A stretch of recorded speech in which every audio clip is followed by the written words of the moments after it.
বন্ধুরা, আজ আমি বানাবো পেঁপে আর নারকেল কোড়া দিয়ে পেঁপের ডালনা।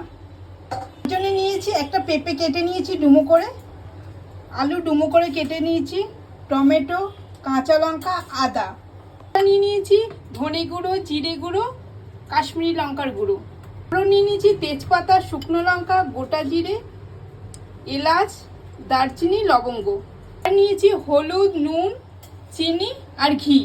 রান্নাটা আমি ঘি দিয়ে বানাবো।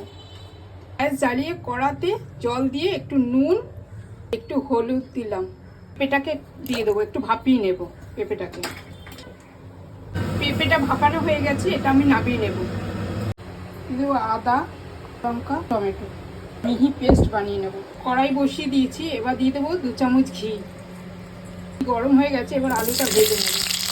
যা হয়ে গেছে আমি তুলে নিচ্ছি। ফোড়নটা দিয়ে দেবো ভাপানো পেঁপেটা, ভালো করে মশলার সাথে ভেজে নেব। একটু চিনি, নুন দিলেও বাটা মশলাটা, মশলাটা জল দিয়ে তুলে নেব। মশলাটা দিয়ে দিলাম, মশলাটা মিশিয়ে নেব। দিয়ে দেবো ভেজে রাখা আলুটা, দিয়ে দেবো গরম জল, ঢাকা দিয়ে দেবো। পেঁপে সেদ্ধ হয়ে গেছে, উপর থেকে নারকেল কোড়া দিয়ে দেবো, তারপরে মিশিয়ে দেবো। এবার আমি নামিয়ে নেব, হয়ে গেছে, এবার আমি নামিয়ে দিচ্ছি। থেকে একটু নারকেল কোড়া ছড়িয়ে দিচ্ছি, থেকে 1 চামচ ঘি দিয়ে দিচ্ছি।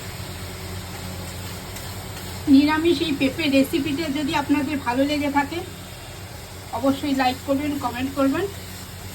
নমস্কার।